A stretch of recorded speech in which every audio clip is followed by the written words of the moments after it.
Painting with Menoth John is presented in Super Legitivision. Super Legitivision, the future of podcasting. It's .com.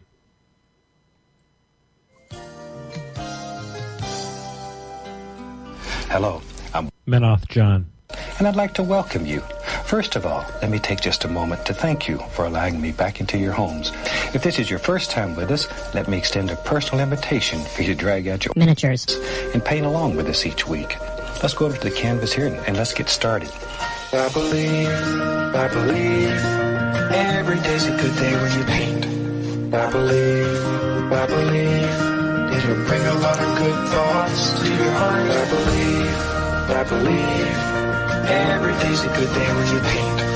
I believe, it'll bring a lot of good thoughts to your heart. Let's build a happy little cloud. Let's build some happy little trees. There are no limits here. Start out by believing here. You can almost paint with anything. All you have to do is practice. Yes, ladies and gentlemen, all you've got to do is practice, and practice makes perfect. And John, we haven't had one of them like that in a hot minute.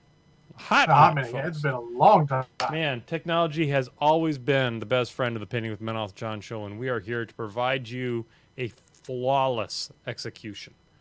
You know, John, were you aware, John, that did you know that there were places in this world where a flawless execution is highly valued? I think it's valued in a lot of places. We just don't see it too often. No, we really don't. I'm thinking about things like the Olympics. Yeah. The Olympics. When it's not those judgmental ones, you know, it's like, oh, the Russian judge gave him a 3.2. You know, whatever. We can't be held accountable. It's like that 10th dentist. Fuck that guy. Fuck that guy. We've been long against the 10th dentist. I mean, this podcast has a long running history of being against the 10th. Oh, Jesus Christ. Or rocket engines, for that matter. You know, honestly, and thank you, Legionnaires. Legionnaires, I'm going to give you 14,000 Menoth John reward points tonight because you stuck with us and helped us troubleshoot through all of these problems. Now, remember, folks, if you've got your Menoth John membership book with you, turn to page 334. You're going to see a form you fill in. Put in those reward stars and make sure you send it to the place on the page in the thing, and we will redeem them for whatever it is that's shown in booklet 2 of volume 4. That's how you have to look at this. So, Legionnaires, you can expect some primo stuff. We're talking strip rico suave level of amazing stuff here, because you stuck through it through all the bad times, and folks, we are here today to celebrate. Not, we do a beverage update at the beginning of the show. I mean, Christ, John, we've been doing this show for 7-8 years, whatever it is. And, we've always been here to celebrate. And tonight we're going to celebrate the technologies because tonight, Elon Musk, bless his heart, think of what you want of the man. He's trying to make crazy, but aren't all geniuses. Yes, and he has a deep-seated desire to make us an interplanetary species. And his main tool to get us there is a little something called Starship. And tonight, finally, after much waiting, he made his first attempt at a controlled launch and landing of Starship, which, beyond the fuselage itself, has 3 of the most advanced rocket engines on the planet. They're called full flow stage combustion closed cycle engines, which if you go over to Everyday Astronaut and read about it, you'll be amazed at the technology. I have a shirt that has a picture of the turbo pump that pushes the oxidizer and the fuel together. It's effing amazing.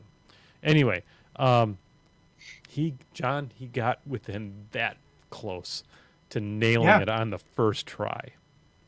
Well, Dustin from Smart Every Day, who is himself a rocket scientist, was very happy and said there's so much good data from that. Yeah, yeah, absolutely, so amazing. The amazing part of this whole thing was they didn't tell anybody what was expected. Okay, so Starship takes off. All three Raptors fire up at full speed. There's mock diamonds shooting out of the ass of these things, and they're just kicking ass. And this big, huge. This is an amazingly big spaceship for a stage. It's enormous. It's all made out of stainless steel, and it's got wings and all kinds of shit. And it's flying up in the air, and then one of the engines stops. Kicks out. It kicks out on its gimbals, and it's like dead. And you're like, fuck, what the hell happened? And it's like, no, this is failing. This is but the two engines were still trying, and they're kicking ass, and they're like, oh, the thrust shooting out everywhere, and there's like venting and all kinds of shit going on. And then the second engine kicks out. It's like, oh, fuck, this is the end. One engine can't do it. But that engine is number 42, John. Engine number 42. It's the 42nd Raptor ever to be produced. And it's kicking ass. And it's pushing. And that little engine is giving her hell. And it's going up, and the engine's not accelerating anymore because one engine can't do it with that much weight. And then it stops. And it kicks over, and the reaction control thrusters kick in. And the flaps pull back, and you realize that this was all planned. This was all planned. It goes into its belly flop maneuver, and it's coming down like a skydiver, and it's going through the clouds, and it's amazing. And as the ground comes rushing up at this rocket, all three engines kick back in, and it tips over, and it firing all three of them, and just before it is going to land, and it's slowing down, and it's going to nail it just like a Falcon 9. Two of the engines killed themselves. One of them cut out, and the other one looked like it was running very rich in the components of its own engine. Because that flame was green, and that's not normal. And little engine 42 tried, but it wasn't enough. And she hit the ground just a touch too hard and made a crater in Boca Chica, Texas. But it was the most thrilling 6.5 minutes of rocketry I have ever witnessed. It was amazing to see this thing go up in the sky 14 kilometers, 12.5, 13 kilometers. Yeah, R.I.P. And that's, and Spork, that is who I am saluting to tonight, is Little Engine 42. The little engine that tried and could. So on behalf of the entire family here at the Pitting with Menoth John Wednesday Night Extravaganza. Hey, Ron. Ron. It was such a head fake. Holy shit, it was a head fake. That's very cool. When that first engine kicked out, it's not a clean finish. It kind of like burps a little bit on the way down because the air fuel ratio is not just, the oxidizer to fuel ratio is not just perfect. And the gimbals kicked it out of the way. But it looked like it was a failure. It looked like it had broken. But no, it was just waiting. That was amazing. So, Elon is moving to Texas. Well, makes sense. Get close to Boca Chica. Well, plus California is not to everyone's liking right now. They are very strict on their anti-COVID rules, and a lot of people are chafing. Yeah, I get that. I understand. But the people are also dying of the COVID. But we're not going to get into all that. But well, we get to the easy part of it. The easy part is wear your mask. It's not for you. It's for them. Yeah, for sure. Yep. And these rules are not for you guys. You guys listen to us. I can guarantee they're not for you guys. You guys are doing what you should do. You're protecting yourself and others. It's for the lowest common denominator of people. Yep. If you got to make laws to save themselves. Sometimes you got to make laws to save themselves. I mean, you can say we don't want to give up our freedoms because it's hard to get them back. This is America. Then one state is not going to start taking away liberties, and then suddenly it's everywhere because we know how that ends. Just look at these crazy people here who refuse to accept the results of the election. I mean, they're trying to rise up against something that's actually perfectly legal. Yep. In fact, actually, John, on to do our full due diligence for a little bit of politics, I had one I wanted to share with you. I don't know if you saw it, that 17 states filed a brief in the Supreme Court in support of Texas' request that the justices throw out the results of presidential election for their states that didn't support President Trump. That ain't nothing but a shakedown. Yeah, so guess what? That's sort of how elections work. Yeah. They do their thing, and you do your thing, and if you don't like their thing, go fuck yourself. It's not how it works. Yeah. You know, we had our years of President Trump. Those are over now. Yeah. I mean, let's be totally honest with ourselves here. That why they're doing what they're doing. That is a "don't kill me" list for Trump. That's all it is. Is that if I sign on to this, Trump will not hunt me down like a rabid animal for the next 4 years. But it's weakness. It's just weakness. He's not gonna, because he's not gonna. I mean, he's probably gonna be in jail. I mean, it could happen, but we'll see. Anyway, they're fucking cowards. Let's get the happier stuff. Yeah. So the happier stuff is I can hear you pretty well right now. Right. As it turns out, I've got a wiring issue here. So for the next 20 seconds, I'm going to use this show to figure that out, but it'll only take me a second. Oh, quick and easy. This is bold. This is a bold move, Cotton. Okay, how does that sound? Seems to sound good. Let me check here. It sounds fine. I can only hear you out of one of my ears, and that's fine. So that doesn't matter. That's totally fine. But I can hear me. I can hear you. Everything's golden. So, ladies and gentlemen, we brought you here for a painting show and decided to turn you into a test case. So I hope you're enjoying it. So, John, this is the first time that we have streamed on 3 different platforms simultaneously. Indeed. Maybe get like a third monitor to keep track of them all. I know. So let's talk a little bit of what's going on here. It looks as though Restream has increased their baseline, sort of what you get with your baseline, like free membership, and now I can stream to my Facebook page. I still can't stream to the Painting with Menoth John Facebook page, but I can do to my personal. I can stream to YouTube and I can stream to Twitch all simultaneously. So that's what's happening right now. And so those of you who are tuning in on Facebook, thank you very much for joining us. It's super fun to have you here, and I can see your chats via the Restream chat app, which connects to all 3 chats simultaneously, which is super sweet.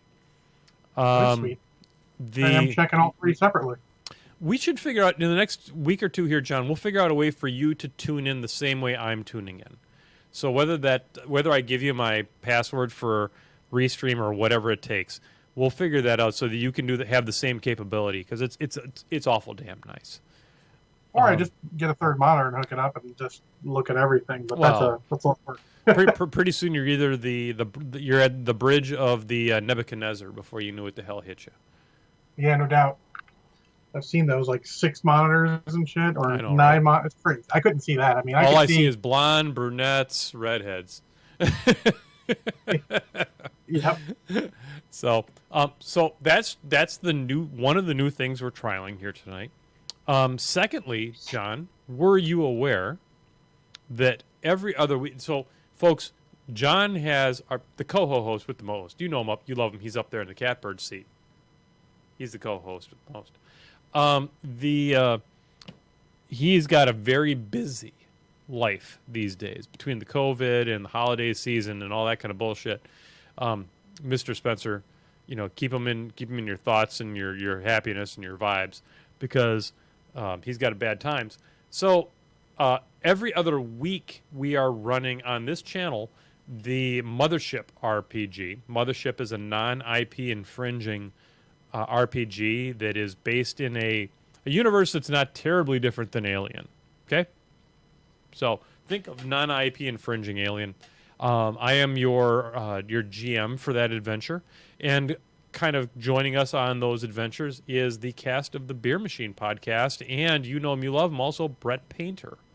So Brett Painter, who has been a longtime friend of the show and John Con alumni, is joining us on this adventure.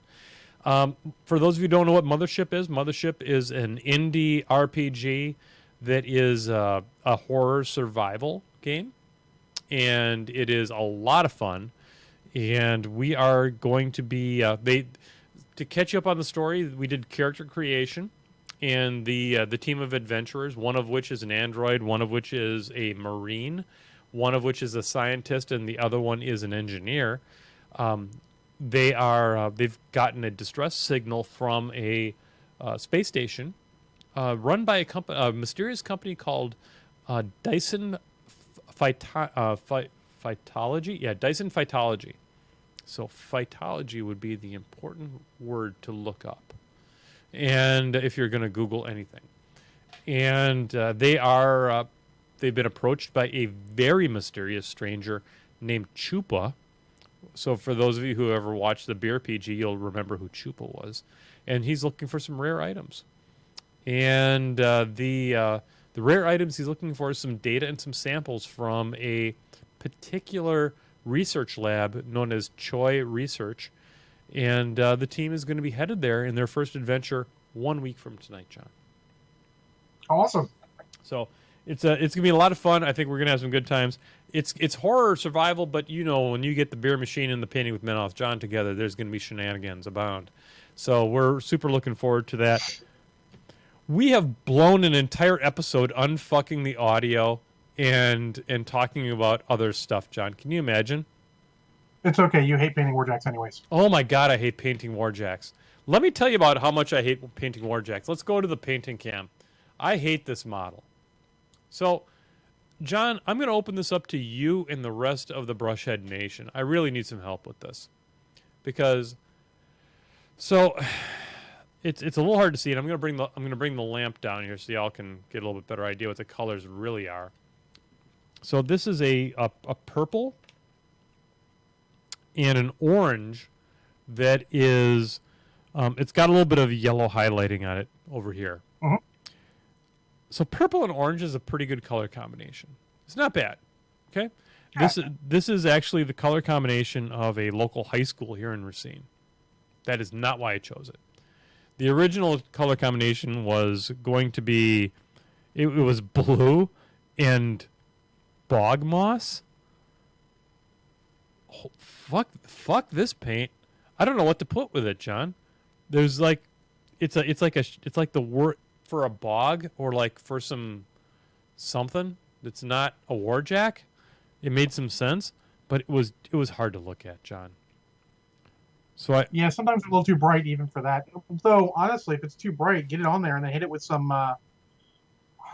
Looking at that, some Seraphim Sepia or something. Just get it a little bit dirty and darker. Might make it work. Yeah, I thought about like doing it with a like a camo. What do they call this shit? The camo shade from Citadel. Yeah. I was thinking about that, but then I decided to take it in an entirely different direction and just decided to orange it up a little bit because I've been enjoying painting oranges lately. So I thought, that's what I'll do. I'll paint orange. Now either Shuey looks like he has learned how to try to knock on the door. He probably has to go pee or poo pretty soon. Anyway, he'll be fine. So now I've got, and this was like Signar blue in through here, and that was a total fucking disaster, John. That was just a mess. So I painted a purple and orange. We're good, okay? But now what I'm struggling with, John, and what I could use some help from Brushhead Nation, is I've got these like patch panels here, these little like extra parts. Now, when I looked at Ashes from Gorilla Miniatures, he did a really nice job with his, in that he picked an off color and then like made it look abused. So it was like, scratches and worn out places. That's cool. But if I just like go in with I don't know what, I like the abused piece. All right, my dog is literally going to have a fit if I don't take it outside, because it's having, folks, because this episode hasn't been enough of a shit show. I'm going to take my dog outside now. John, vamp a little bit. I'll be right back. And then I'll have my boys let him back in. You got it. All right, guys. Well, hopefully you all are having a good time. We'll talk a little about random stuff here. No spoilers. I am currently painting. I'm not going to switch my painting cam because that's a pain in the butt. This giant knight that I started a long time ago. I decided to start finishing off my models rather than letting them go. He's coming on pretty good. Need to touch up the brown and then go back over whatever brass that messes up. Then start doing more little details. Really like him. I like painting these big models a little bit. Wish I had my airbrush set up for it, but hey, it is what it is. And also recently I finished this model that I started so many years ago, and just finished it up. There's something about just finishing models finally that feels good. So doing that, looking forward to painting up some BattleTech models. I got a urban mech over here ready to go, primed and ready. We got a unit paint scheme for my MechWare Online unit that we're going to work on, so I'm going to try and paint it the same colors. And then, so you guys can see, this is sort of my test scheme for my Rebel Troopers. This is sort of Mark II. I was trying something different. I find the green looks a lot better than the gray did. It's just a little more pop to it. And that leaves gray available to paint stuff like the gun and all. Good, I'm glad. I'm happy. All right. And there you go. Cool, man. Thank you. The dog's outside. But I'm looking for a color for like this plate and these plates from the Brushhead Nation. And my first thought is 10 bits, or what's called some sort of dark brown metallic tin color. So in the one metallic range I use from what are these guys called? Hold on one second here. From Scale Color, it's called Decayed Metal. Okay. It's a very brown. Actually, I don't know how you can see it here, but the vents here on the back of his carapace, and these vents are that color. Okay, so it is a metallic, like brown leather color almost. Metallic brown, yeah. It's a little shiny. It's a little, because this is sort of like a standard. This is a called Mournfang Brown GW for the carapace, and this is a very different color. Orgoth bronze, war black bronze, those would all be okay, but they'd be a little bright for it. I feel you want something dark. Then you can wash it, and you can also go over it with little streaks of interesting bolt gun or pig iron, and make it look like it's dented or messed up or scratched, because it'll look like that scratched through the rusty, decayed outside and got into the good metal beneath it. So you guys have both Legionnaires and you have suggested metallic colors, and that's interesting. Well, yeah, because, I mean, you're not going to paint those plates. Obviously, those plates are replaced a lot. That's why they're outside and they're bolt on. Those are the ones that get hit the most. They're going to get taken off. Don't waste no paint on those. Ain't got time for that shit. Nobody got time for that shit. All right, that's interesting. Okay, so... And since it's a brownish, I feel like it won't detract too much from the model. It's more neutral. It'll keep you there. Keep you from eyes running. Because you make it too bright, it won't be bad because it'll draw your eyes to the top of the model, but it does mean that whatever you did below ain't going to show up. But a brown is an idea that I guess I hadn't thought of, and I appreciate that, because that I think will work out really. Now, John, what was the name of the color? It was a scale 75 color, right? Yeah, it was Decayed Metal, I'm pretty sure. Decayed Metal. My metallic drawer. Is Legionnaires, is Orgoth bronze actually a color from P3? That must be one of the new ones. Yeah, I don't know that one, but yeah, it's called Decayed Metal. There it is in the bottle. Okay. Now, of course, I can't say enough good things about Scale 75 metallics, but yeah, I think the time has come for me to muscle up to some Scale 75 metallics, to be honest with you. What's your source for getting those, John? Where do you usually pick yours up? I think if I remember correctly, I actually went directly to their store. Okay. Do they have like a metallic samplers, or do they have? Do you buy them individual? Individually, I just randomly went through and got a bunch. Okay. Well, I think that's a good suggestion. I'm going to go ahead and I'm going to order some of those. Lord knows I'm not in a hurry for this model. I'll be honest with you. Definitely also pick up black metal, which is not just a type of music, but it is a very dark metallic. It's darker than pig iron. Okay, and honestly, like the ball here and the rest of the silver metallics, that's all pig iron, and it's still relatively bright. Yeah, And I this was is hoping darker. for I use it something. as a base for a lot of metallics, and then I'll like go over it with like bits of pig iron here or there, or and then save. That we don't have to go straight to silver because silver can be just fucking holy crap. Yeah. You know, it Okay. can be like, bah! Nope. I think that's all really, really good advice. And now the stupid fucking dog has decided to run in, and now he's like ramming his nose into the food dish. He can go F himself as far as I'm concerned. Because you know why, John? Because it's the media section. It is media section. Boy, did this creep up on us. Holy cow. Yeah. So Well, at least we got some more hot content done. Anyway, so nope, got some good advice on the medals for Melvin and Mayhem. I think I can cross the finish line on him now. Yeah, and guys, when you're painting stuff, don't discount the brown colors. Like people save browns for leather pouches and all. Like I'm here to tell you, based off me painting that Titan, it can be good elsewhere. It's just see where you can fit it in. It's just not for leathers anymore. Get some browns on your stuff. It'll help. And brown is a really good color with purple and orange too. That's a very pleasing color to get into. So I appreciate it very much, John. Appreciate it very much. I got to I'm not sure which camera am I looking at. Okay, this is this one here. So let's there we go. I can't quite get everything all legitified here because it's not super legit and totally sweet. There. Yeah, the oh my god. Of my nerd figures over my shoulder. Oh my god. Let me tell you what these. So the Chinese have got this one camera figured out, and I don't know what the hell Logitech was thinking about with this other one. So anyway, so here we are, folks. We're at the media section. You know it, you love it. John, what do you got to talk about this week? Well, we're going to save one thing. I'm sure we're both going to talk a little bit about till the end. Okay. But this week, just a little crossover. I don't like the crossover, but I didn't have a lot of time this weekend because I didn't have a lot of time during the week, and I needed my weekend to decompress. I watched a movie that's free on Amazon Prime that I'm sure you have seen. Yeah. It was a staple. It was in heavy rotation on cable as you and I grew up. And it's called Romancing the Stone. Oh, yeah. That's a great show. That's a really fun little adventure movie. Exactly. It's like an adventure, action, comedy, romance. Yep. You know, Kathleen Turner and Michael Douglas. Yep. And Danny DeVito in a small role, who's reasonably funny. He's never not. He's funny. He's never not funny. Sometimes just like, okay, I see. But it's super fun because it definitely breaks expectation. Has a strongish female lead because Kathleen Turner is ostensibly the lead. Yes.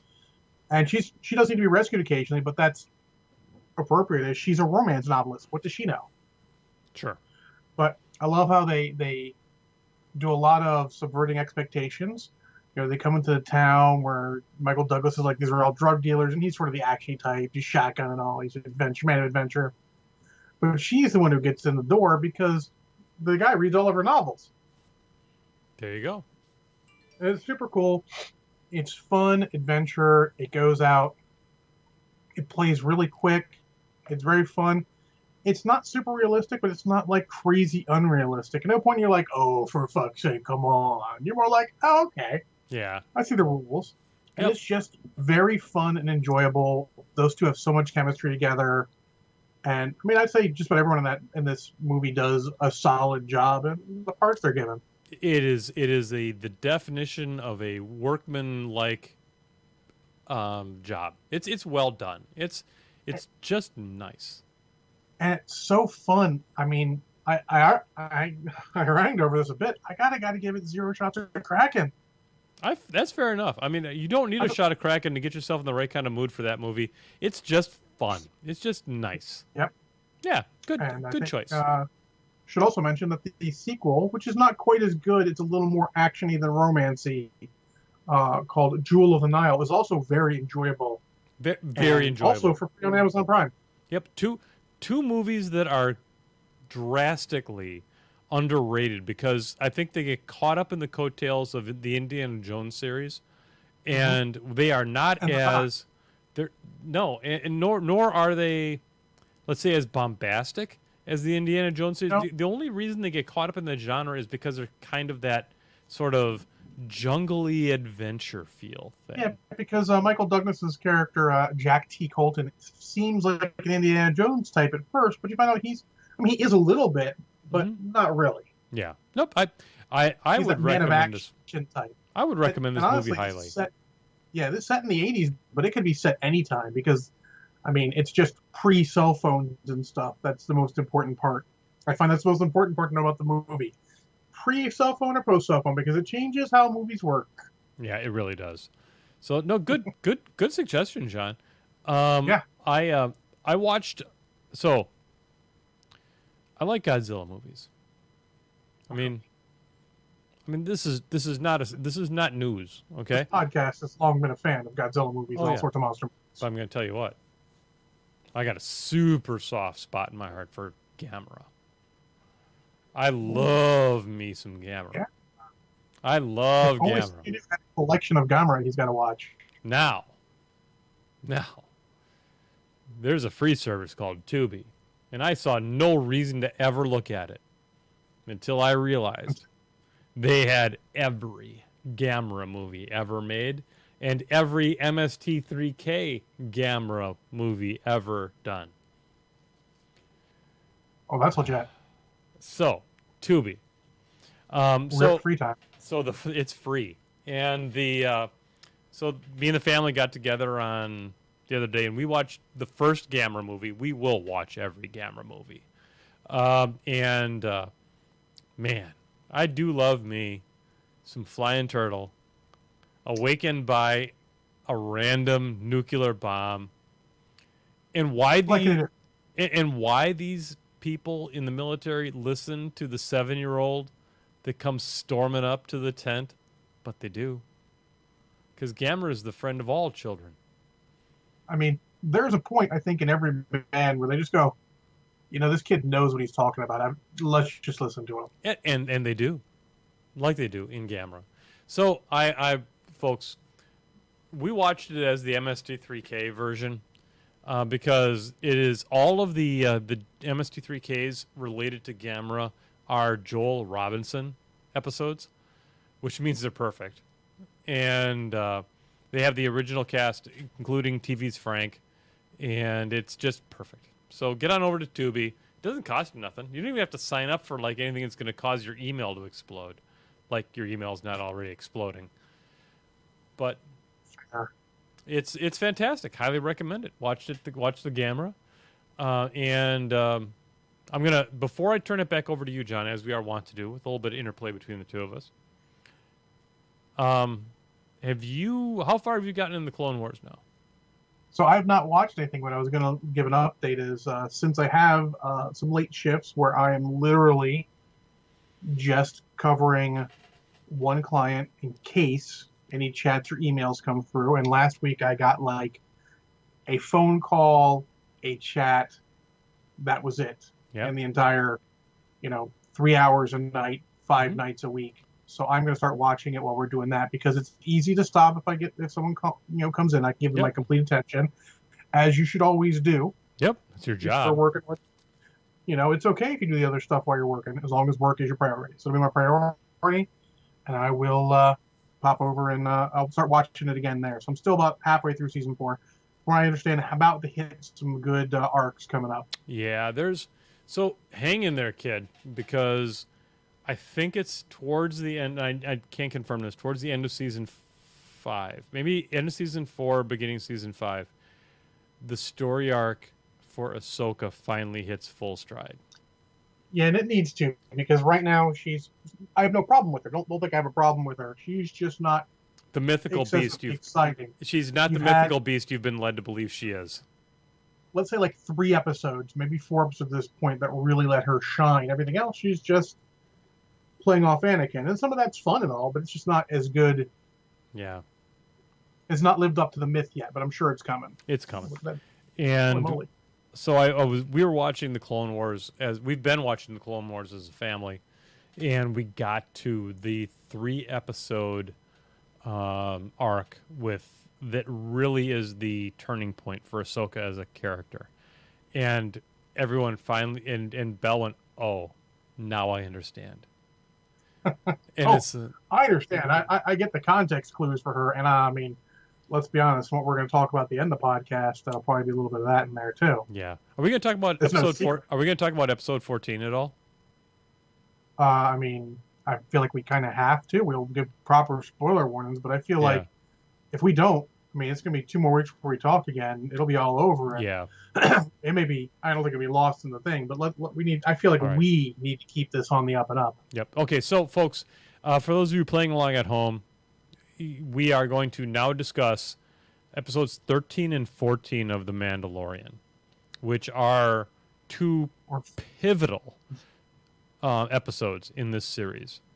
and really close to 2. Like they could be the 2 best. I mean, there's some other ones that give them a run for the. They're 2 of the best. How about that? So there is a trap that shows like The Mandalorian can fall into really easily. It's called fan service. And there are some characters in the Star Wars universe that people have been jonesing to see brought back into there's a few of them. Ahsoka's one of them. Bo-Katan is another one. And Thrawn is another one. We have been jonesing for Thrawn hard. Boom, boom, boom. You're just naming them out. Yep. And episode 13, we're getting them all. So. Yep. We already got Bo-Katan earlier in episode 12 or something like that. Yep. And 11, maybe 11. Yeah. There's her episode. Yep. And so now we have Bo-Katan, and she's amazing. I mean, you watch Rebels, and she is in a universe that once they got past the first, like, it moved into some of these animated series where strong female leads kind of became more the norm than the exception. Bo-Katan is amazing. Really stood up for herself and stood up for what she believed Mandalorian culture to kind of stand for. And then, we got Ahsoka back. And in episode 13, we see Ahsoka as a full-grown badass adult for the first time. We've seen her show up in Rebels as a young adult still, but not and much more in tune with who she believes she was than she was in Clone Wars. But we fully see who she is and and how the decisions she has made have led to who she is now. And she is one of the most amazing characters for me in the entire Star Wars pantheon. And if that wasn't enough, then came episode 14. Hold on. Let me hear that. I mean, episode 14, you mean with this guy in it? Yep, with that guy. Oh my God, look at that thing. Holy shit balls. That's worth $1 or $2. I totally bought that right after that episode. I am not going to lie. Yeah. I haven't opened it yet, but waiting for the opportune moment. So we all thought Boba Fett was a bit of a fall guy from the original movies. And like, really? Really? Is he the best there is in the business?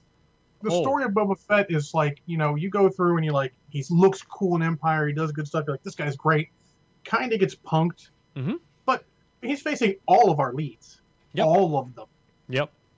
And you're like, oh, is he so good? They're like, yeah, he's cool. He's awesome. And then you get some stuff in the 90s, late 90s, as the resurgence of Star Wars. You get some stuff and you're like, yeah, Boba Fett's cool. But then it escalates and goes into 2000s. You're like, enough. He's not. You get too much. So much that it's like, he's not that cool. You guys are really just bringing him up too much. And so many things have been done with his character. You don't know what's real. So many different sources. You got, Tales of the Bounty Hunters, which has one source for what he's doing. You've got the Dark Empire 2 series and maybe Dark Empire 1 where he's chasing Han Solo and has a grudge against Han Solo for no goddamn reason.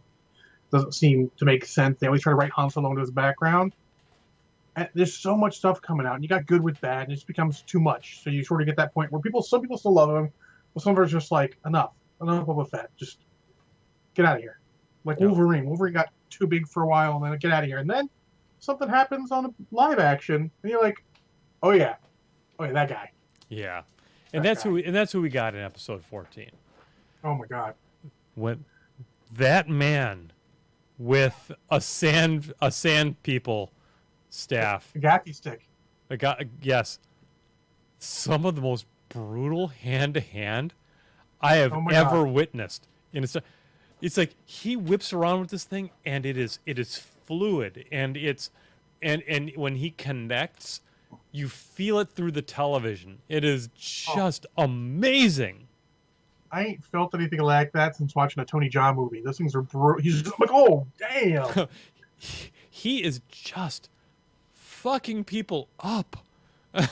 It just ain't even right. And it's great. Yeah, they do a rewrite. Like literally, this is clear. So everything you know about Boba Fett, that's not from. I'd even ignore Clone Wars for now. Leave that away for now. But everything you know from him, from not the 2 movies he was in, ignore it. This is now what it is. Oh, dude, Emperor, it's more than Jackie Chan combat. It is, because Jackie Chan, he does a good job, but this is full brutality.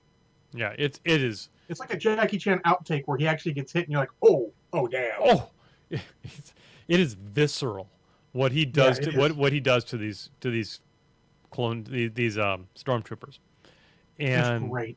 And he just wants his shit back. He's like, I want my armor. I just want my shit back. And then it almost felt like he gets his shit back, and it's like he transforms. Yep. He becomes the Boba Fett you remember. The professional. Yep. He's like, I owe you a debt. Like, oh shit. And he's got the cavalry with him. I call her the cavalry. Ming Na, who's from Agents of S.H.I.E.L.D., who was in an episode last season, and then she's with him. And it's super cool. I mean, God, she's Slave on Land, and you're like, oh damn. And then you see everything, you're like, oh damn. And then we have to talk about it, John. Oh yeah. The Razor Crest. What Razor Crest? Exactly. Not anymore. Someone on Twitter was like, and I'm really just like, wow, I'm really glad I didn't back that expensive HasLab project. That's all he said. And I'm going to get into this in a second after we're done. And I was like, I know what you're talking about, because there was a Razor's Crest, like, scaled 2 6-inch models, like, actual scale that you could back on HasLab. It was awesome, but damn. Yep. So that gets blown up. Now, the most interesting theory I've heard, which is, I hope it comes to pass, is that, and this was from Eckert's Ladder, take it for what you will, he's a controversial figure. He is a little bit. Is that Slave 2 is going to become Mando's ship. We'll see. We'll see. So Slave 2 is a very interesting ship and a good successor to the Razor Crest. It's got cells for doing bounty hunter work. It's a cool looking ship. I have this feeling that he's not going to be a bounty hunter when this is all said and over. Possibly. I think they're going for more of a complete transformation. I think there's more coming out. I mean, as evidenced by the fact that they're not just referencing, if you will, his sect of Mandalorian culture, which they did in the Bo-Katan episode, where he was like, you took your helmets off, and she's like, oh, it's one of them.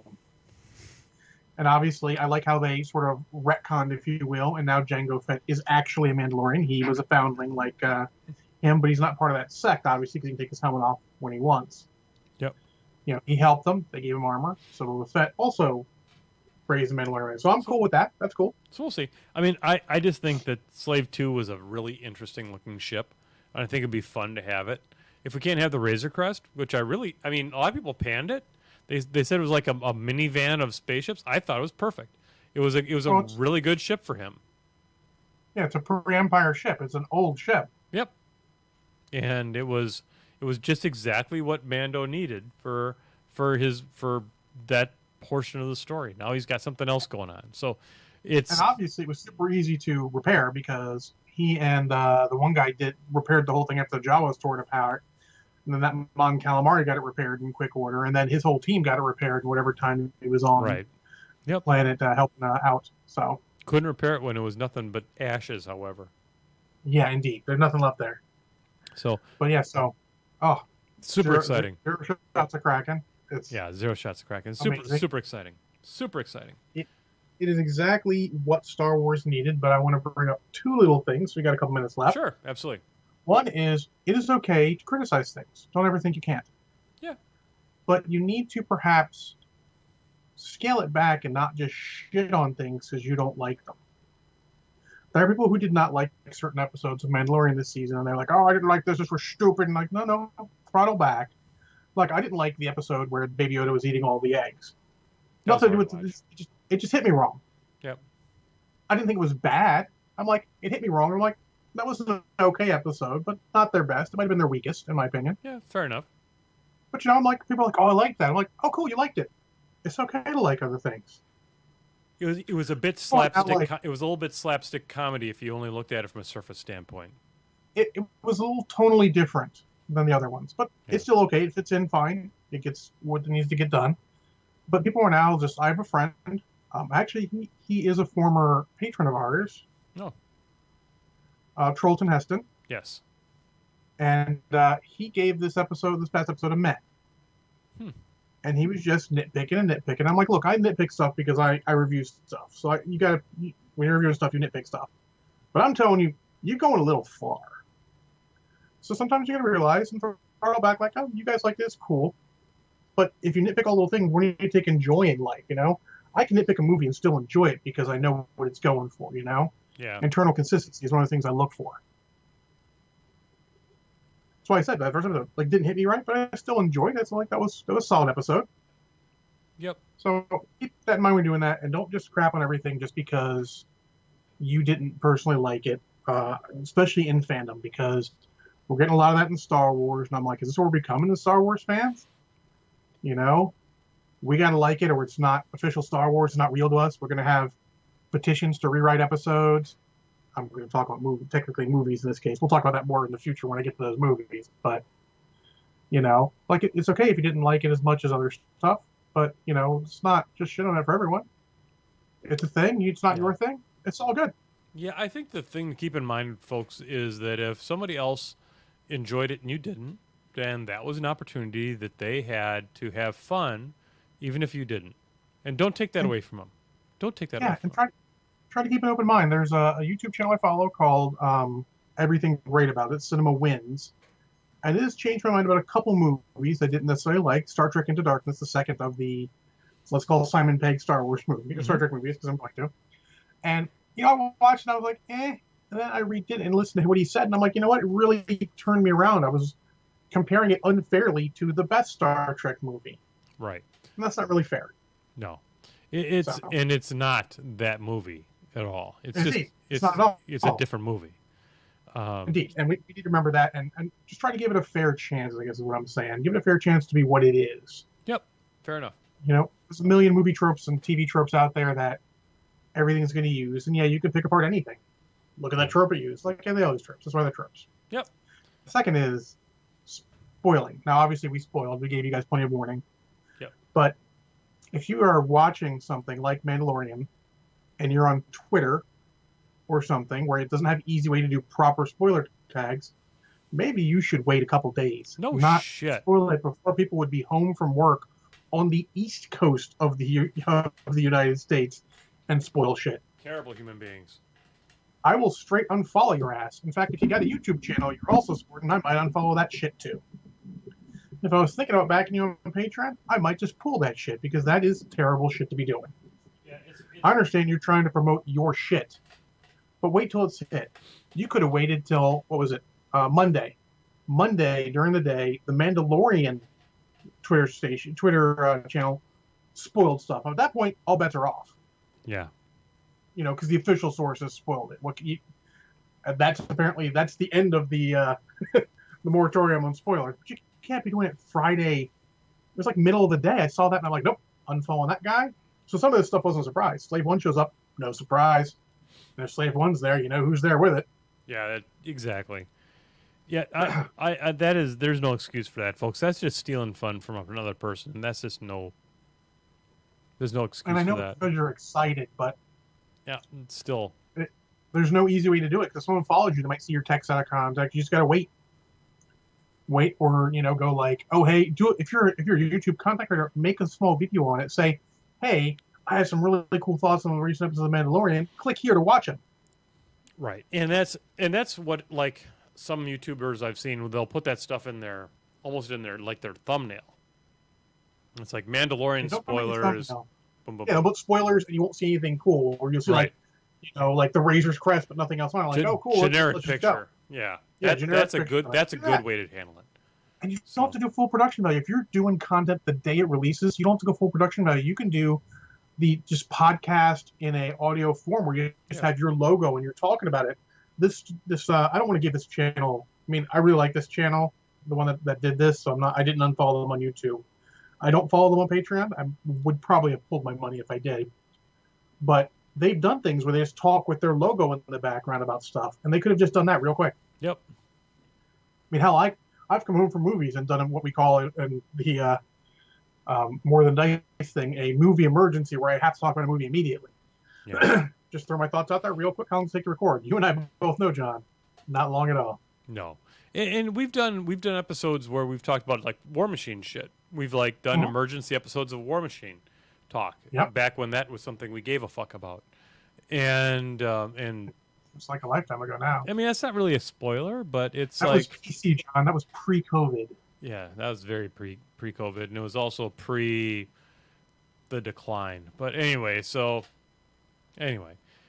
hey, you know what's funny was Mandalorian is still producing videos.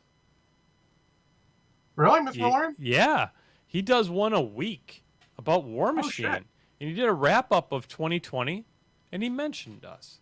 Well, he mentioned me and Kraken, and it's like, so I. Well, that's super cool. Yeah, so if you're looking for some War Machine talk that's like not about painting, go check out Mr. Malorian. I mean, he has a lot to say, and he seems to be pretty cool about it. So, yeah. Just because we don't cover it doesn't mean someone doesn't. Someone out there has got what you need. They got what you need. Yeah, and if in fact, up here, John, I might be streaming some of my playing War Machine Online MechWarrior Online poorly, but that'll be after the holidays, of course. Absolutely. So after all this craziness calms down, but double monitors is what I needed. I got that set up now. So. Fuck yeah. All right, folks, we're going to go ahead and call this one a wrap, even though this was mostly an episode of watching us unfuck the audio and stuff. But I think we're in a good place now. Yeah, we had good content. You guys got some good content. Get a good hour's worth of us or so, just about. Yeah. No painting, but it's okay. We talked about painting a little bit. Yeah. So we did talk about painting. Anyway, so if you come back here next week, we are going to be doing the Mothership podcast. And so please check us out. Same time, same day.